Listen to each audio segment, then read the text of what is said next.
Yo, what's good, YouTube? Welcome back to the channel, guys. So, man, we're gonna be doing a Los Angeles Lakers breakdown of their roster in today's video, man. Um, I am on the side of the Lakers fans that believe that this team did actually get better this offseason, so far at least. The Luka Doncic extension could be happening at any time now. When I post this video, it will be on a Saturday. So when the video goes up, Luka probably already has extended with the Lakers. And I believe that the Lakers have one more move in their arsenal, but they're just trying to get that commitment from Luka. All of the signs point towards this team is ready to win right now. And Luka wants to win, LeBron wants to win. And with the core that they already have of Luka, LeBron, Austin, and Rui Hachimura, adding guys like DeAndre Ayton and Marcus Smart and Jake LaRavia and drafting Adu Thiero, who I think is going to be a first-year contributor to this team. I think that this team has definitely improved, and I think they're one of the best teams in. Before we hop into today's breakdown, and I'm going to list today's starters and rotation that I believe that's going to be playing this season. Y'all be sure to drop a like on the video, man, and subscribe to the channel, and I will catch you. I'm just programmed to like do that at the end of the video. My bad, guys. But yeah, I'll be sure to drop a like and subscribe to the channel, and let's go ahead and hop into the breakdown. So, this upcoming season, guys, the Lakers roster breakdown. I have the starters as Luka. My personal opinion, I think this would be a great mixture of great offense and defensive balance. I have Luka, LeBron, Austin, Marcus Smart, and DeAndre Ayton as the starting five this season. Now I know a lot of people are probably gonna have a problem with that. Well, some people probably will, but in my opinion, that roster or that starting five would give you the most offensive and defensive balance. You'll have a great point of attack defender that can knock down a three, that can be a secondary playmaker in Marcus Smart. You'll have a true 7-footer in DeAndre Ayton that can score and pick and roll, that can score and pick and pop, that can rebound the ball at an elite level, and is a better defender than I think a lot of people give him credit for, according to the advanced statistics on B-ball index and stuff like that. Like his defensive numbers are very good, especially when he played with Phoenix and he was playing with a winning caliber team. His defensive numbers are really good. But DeAndre Ayton is, you got a 7-footer, a true 7-footer.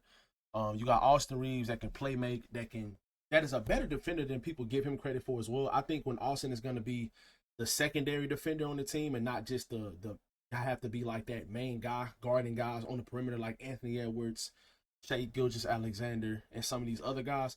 I think that Austin Reeves could be a really good defender on a secondary ball handler. Like, if they were to play against a team like, what Western Conference team are we thinking? I'm gonna just throw some out there. The Houston Rockets, and he was guarding like Fred VanVleet. I think that'd be a good matchup for him. What other Western Conference? OKC, if he was guarding like Jalen Williams, I think that would be better than guarding like Shai Gilgeous-Alexander. I'm not saying that he's gonna lock these guys down and he's gonna be like a lockdown defender, but him as a secondary defender guarding like the second best perimeter player or another perimeter player on the team on the opposing team that's not the best perimeter offensive player, I think that's a better fit for Austin Reeves in the starting lineup. Obviously LeBron. It's LeBron. He's in my opinion, the greatest player of all time, and he's still playing at an extremely all-time level. And he's playing at a high level. He's playing at an all-pro level, and I believe if you can get anywhere between a production of 22 to 24 points a game from LeBron next season, about eight to 9 rebounds, 7 assists, 8 assists, and with good numbers, I think you will have another great season from LeBron James, and he will fit in perfect with the starting five. Obviously, Luka Doncic is the head of the snake, guys. He is the guy with this team. It is his team now. And like I said in my last video, I think that LeBron is going to be happy about this being his team and him being able to take over every single night, have the ball in his hands the most, have the highest usage rating, leading this team to be a great team in the Western Conference and possibly even win an MVP this season with the shape he's in and the things he said so far this offseason, and probably signing the extension with the Lakers sometime soon, if not already when I post this video. I think that Luka, the Lakers, we got us one with Luka Doncic. Think that about to have a fantastic season, and the shape he's in and the skill set that he has, I think he's about to have an MVP caliber season. So that's my starting five. That's my starting five this season. And I think if the team stays the way it is currently constructed, I believe that this is the best starting five for this team. Because it gives you great offensive and it gives you great defensive balance. Now, rotation wise, You got the starters that I just named, and I think a couple other guys that are definitely going to get minutes in the regular season for this team. I think that you could probably go 9 to 10 deep in the regular season with this team, and that'll give you a better feeling about who to play and who you can trust in the postseason. Because I do think this will be a top 4 seed in the Western Conference as currently constructed. I think the Lakers will be a top 4 seed. I'm not putting a cap on it. I'm not saying that they're gonna be second in the West or anything like that. But I tell you what, once the trade happened last year, and Luka came over to the Lakers, and AD went to the Mavericks, and the Lakers were floating around that 5th seed and stuff like that, and they started winning more games. They started winning games without Luka. You know what I'm saying? And when Luka got healthy, they went on like an 8-game win streak. All of these things, you have to seriously consider this team as being one of the best teams in the Western Conference just strictly off that alone. They did the things that I just named without a starting center, without a starting caliber center, and on top of that, no chemistry at all. You didn't get no training camp together. You got no offseason together. Luka came over mid-season, and it just seemed like it was a seamless fit between Austin, Luka, and LeBron. It was a great fit between those guys. They were producing at a high level, and you can always tell if the production is good and the efficiency is high. That's the best thing about it, in my opinion, because you can tell these guys fit together because the efficiency is still there. You're not having guys falling off a cliff and shooting over 12, or you know what I'm saying, like just having bad shooting nights back to back because they're not getting the shots they need in their spots. It was working. You had Austin dropping 20, 25 some games. You had LeBron still in the 20 pluses. You had Luka 35, 40, 30 plus something like. You had all of these guys, especially with Luka going to be in better shape this season. He's not going to be coming off an injury, knock on wood, or anything like that. I believe that those 3 guys can be the head of a snake when it comes to a team winning the championship. Now, like I've said in previous videos, I do think that this team is one like defensive wing away, like a starting caliber or a rotational defensive wing away from being like one of the favorites in the Western Conference, not even just in the West, but in the entire NBA in general. If you go get a guy like Andrew Wiggins because Luka commits to you long term, or you go get a guy like Aaron Nesmith or Matisse Thybulle, just throwing some names out there. If you go get some guys like that, this team will not only be a great team and just a top 4 seed in the Western Conference and going into the playoffs and give yourself a chance type of team.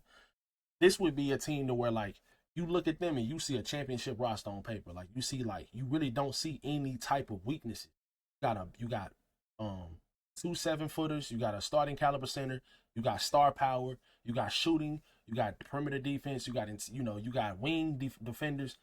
These are the type of things that this team needs in order to go through some of these teams and win 4 rounds in the postseason to win the NBA championship. So on to the next thing. Like I said, I do believe we're going to be a top 4 seed in the Western Conference. And the rotation of Jake LaRavia, I think Jake LaRavia is going to play. I think Rui Hachimura obviously is going to play. Dalton Connect is going to play in the regular season. And the reason why, just real quick on Dalton Connect, I'm not too worried about him because, he didn't look well at all in the summer league, but I believe that he's going to be one of those type of players, at least for right now, that he's going to play better when it's like star power around him. And what I mean by that is when he's sitting in the corner, open, shooting threes or coming off screens, coming off pin downs, and he's a threat on the court, that's going to open up the court for your star players, or it's going to open up the court for him to get open shots. Now, will he be able to knock down open shots more consistently this season and not have like a good month and a bad month and a good month and a bad month shooting the ball? We'll see. I would have much preferred Dalton to be just a steady 37, 38% 3-point shooter or 39 somewhere in there. That would be amazing if he could shoot 39, 40% from 3. He's 100% going to be in the rotation this season if he can do anything like that. But I just want to see that consistency from Dalton Connect when it comes to shooting the ball and playing defense. And he's athletic enough and he's big enough to be a much better rebounder and a better defender than he is right now. So I really want to see that improvement. I hope the coaching staff can figure some things out with Dalton Connect, because I do think that he can help this team, especially with the star power that we have. Maxi Kleber. I have Maxi Kleber possibly getting more playing time than Jackson Hayes. And just hear me out. The reason why I say that, the first game back last season, in the postseason, game 5 of a playoff game, Maxi Kleber is getting minutes over Jackson Hayes. So that just goes to show you what kind of trust or what kind of skill set that JJ Redick believed that he can really bring to this team. And I do think that right now, especially when you have DeAndre Ayton, I still like Maxi Kleber a lot as a player. Like I said, guys, in my previous videos, I'm a Dallas native. I've watched the Mavericks over the years.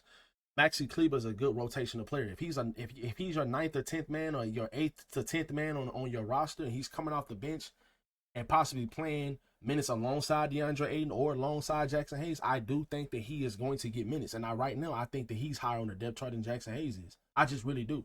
Now, I could be wrong. If I'm wrong, that's fine. I'm completely okay with being wrong. Let me know in the comment section if y'all think I'm wrong. But like I said, just hear me out on the point I just made about Maxi Kleber playing over Jackson Hayes in one of the most important game of the season, an elimination game, as soon as he came back from injury last season. He looks absolutely insane this offseason. He looks like he's put on some muscle. So yeah, I really do think Maxi Kleber can be in the rotation next season over Jackson Hayes. Adou Thiero. Adou Thiero is the rookie we drafted in the second round. We moved up to get him. I really do like his upside and his athleticism, his defense on the wing, getting in the passing lanes, guarding the ball, making plays in the open field, dunking on people, catching lobs. I do think that we are going to need his athleticism and his youth, being able to be really, really quick in the passing lane, sit down in the chair and guard the ball and stuff like that. We'll see if he can knock down threes on the offensive end. But I really do like his mechanics on his three-point shot. We'll see how he's working on it this offseason. He did not get a chance to play in the summer league because of an injury, but they did say that he'll be ready for training camp. So I'm really looking forward to seeing if he can contribute to this team this season, kind of like Max Christie did. He first came into the NBA with the Lakers. So I do think that this team is going to be a top 4 seed this season, guys, because of all of the reasons that we just named. But just to recap the roster and the starting 5, I think that Luka, LeBron, Austin Reeves, Marcus Smart, and DeAndre Ayton will be the starting 5. Now, some people I've seen some people say that they rather have Marcus Smart start over Austin Reeves and have Austin Reeves come off the bench. You will have like a legit 6-man of the year kind of candidate. I wouldn't mind that either. And you will have Rui Hachimura in the starting 5 with Marcus Smart, and you will have a much bigger lineup. That makes you more versatile on both sides of the ball, because I do think that Rui is a little bit of a better on-ball defender than Austin with his size and stuff like that. But at the same time, you'll have better more rebounding. Rui can shoot the ball. Rui can score all 3 levels. He's a great backdoor cutter. He's a fantastic cutter in general. So I do think that there is some great things about having Austin Reeves in the starting lineup and Rui Hachimura in the starting lineup. But I do think that just have more versatility in your starting lineup. I believe that starting Marcus Smart in the place of Austin Reeves or Rui Hachimura would be really good for this team because of the versatility that he brings defensively. And he's not a bad offensive player either. So y'all let me know in the comment section, guys. Who would you start this season as your starting lineup, and who would be like your 8, 9, 10-man rotation in the regular season? Now that might get shortened up in the postseason, but we'll be able to talk about that throughout the regular season when we're seeing guys play, the minutes they're playing, if they're playing well, if they're being consistent, how they're playing in the regular season. We'll get a better idea of some of these guys, when it comes that time, and who's going to be in the rotation for the postseason. So y'all let me know in the comment section, who would y'all start at 5B for this team right now? And who would you guys' rotation be, like your 9-man rotation? Who were you taking on this team? Let me know in the comments. I'll catch you guys at the next one, man. Y'all be sure to drop a like on this video, man, and subscribe to the channel. Thank you guys so much for watching today's video, and I'll catch you guys in the next one.